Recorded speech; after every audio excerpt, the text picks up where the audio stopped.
Hi Swami, back for part 2 of Gunas. How are you firstly? Good, thank you. Excellent. Let's get straight into it. What Guna is Shiva? To tell you that, I have to really tell you the story about the beginning of time. Excellent. So we shall go back to where there's nothing. There's void, but there's potential. And what happens? Shiva, of course, he's the main fellow. He is formed, and then comes Vishnu. These are important gods. So Brahman is incarnating, you should say, or as Shiva and Vishnu. Now, from Vishnu comes all the waters, the lakes and things like that. Shiva's just standing there watching. And then Vishnu lies on his snake and becomes Lord Narayana. So he's lying on he's all dressed in his robes, gold. He's quite nice. He's the friendly, gentle one of there are 3 gods, as there are 3 Gunas. And so from his navel issues forth Brahma. Now there's a difference. Brahma is an incarnation, or an aspect, if you like, of the Godhead. There's only one God, Brahman, with an N on the end of it. This is Brahma. So then, if you've listened to my Gunas podcast, you will be thinking, I know who's who and what's what. Because Brahma he stands there and not quite sure what he's supposed to do. So a voice tells him, you're supposed to be the, from you must come forth all creation. You're the creator. Oh, right, so off he goes. He was sitting on a lotus blossom, so now he goes to the bottom of the lotus blossom. He can't find any instructions at all. Comes up to the top of the lotus blossom. Oh, I can't find any instructions. So once again, Shiva says to him, all knowledge is from within. Sit in meditation. So he sits in meditation. And he sits in the lotus blossom and he meditates for eons of time because he's a bit slower. And then all of a sudden, issuing forth from him is everything, the animals and the people and the sages. Anyway, finally, he thinks, I could actually make a son. So he gets a son, makes a son. The son says, oh, Father, who am I? What am I? Why am I? And he says, you're my son. I'll call you Rudra, which means don't cry. So the fellow was crying. Oh, he said, I've made it. I am absolutely fabulous. I have created all these things. And he said to Vishnu, all you do is lay on that snake and don't do anything. Well, really, I'm better than you. Oh, Vishnu said, no, you're not. You came from my navel, so I'm better than you. I was here first. So they began bickering. And Shiva said to them, stop it, stop bickering. This is not what you do. And all of a sudden, Shiva changed to a giant flame that spread from one end of the universe to the other. So Vishnu said, actually, we should see where this starts and finishes, don't you think? We wonder what it is, why he's done this. So Vishnu turns himself into a white boar or something and goes galloping down to find the end of it. Brahma decides he's going to be a swan and he's going to just fly up to the top of it. But he gets halfway up and there's a flower coming down, a most beautiful flower called a Kiora. This flower is Pandam odorific, I think is its Latin name. And it's floating down as well. And Brahma says to him, did you get to the top? Yes. Yeah, I've been to the top. I've been to the top. Right. Well, I'm not going to go to the top. If you've been to the top, I don't need to go to the top.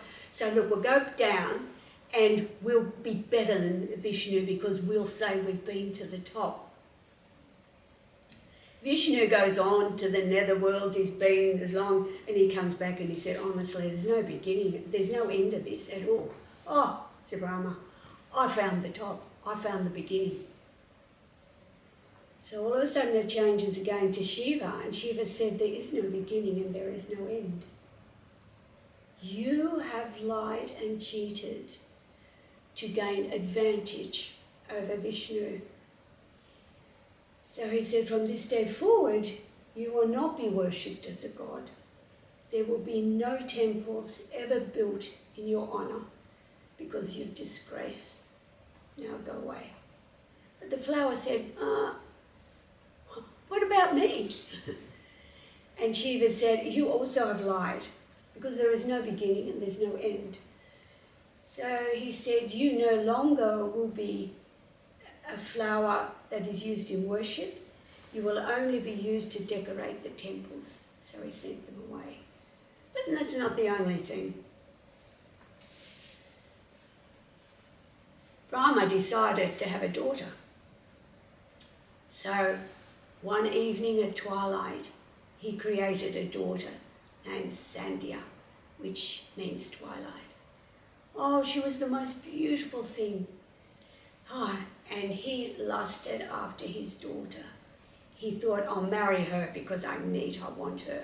Again, Shiva came in and said, no, this is not allowed.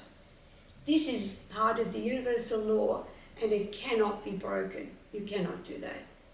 So she had to be married off to someone or other. So now you can see, one is a balancing quality, Shiva. Vishnu is the only one who incarnates. He came as Rama, as Krishna, he comes as Buddha, he incarnates when the world needs to come back into order. Vishnu will incarnate because he's for life, remember. He looks after us. And he's pretty kind, can't rouse him really much. But Brahma, now here's the creator, or is the creative energy. Brahma has given us all the negatives as well as the positives, hasn't he? Yes, he has. All the things he got up to, that's all the things that mankind gets up to and needs to overcome.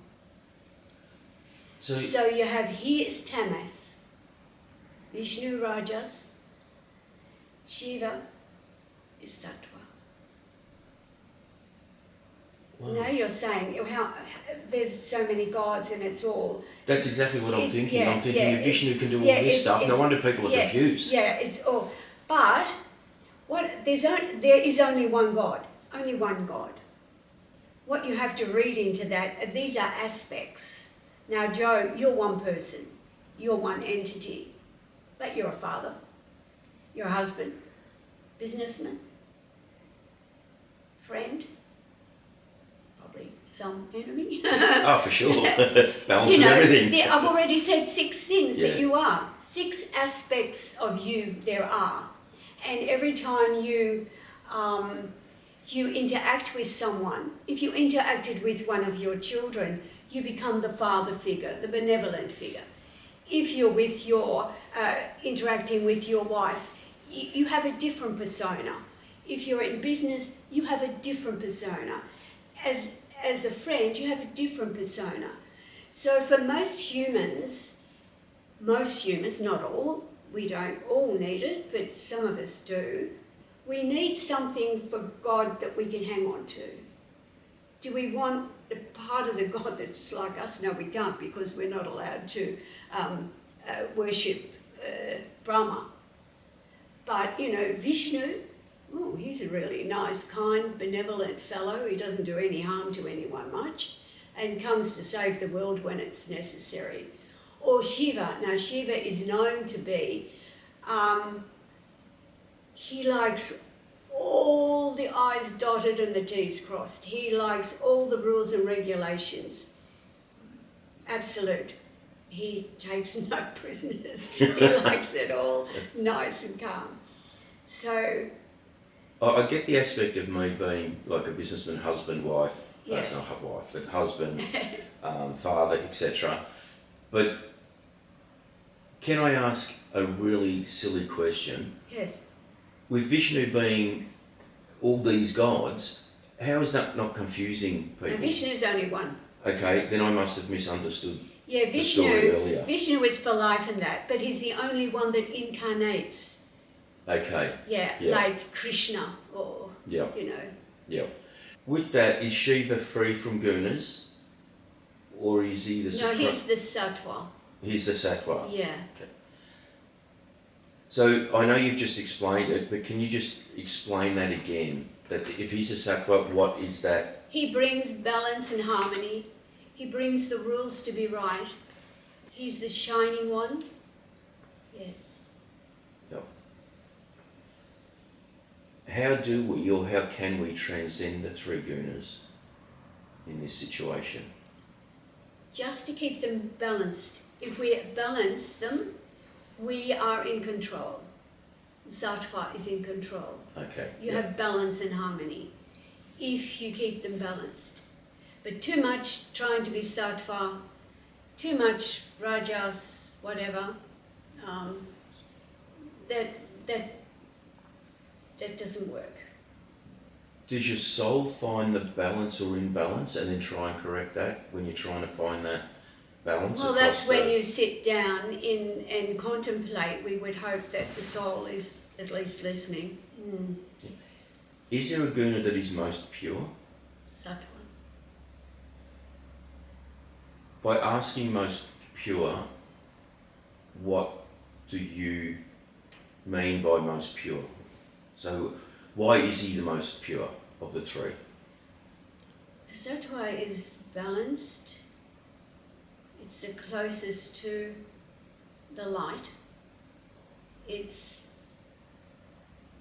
Sattva. It's everything. That's a good way to finish, Swami. Thank you.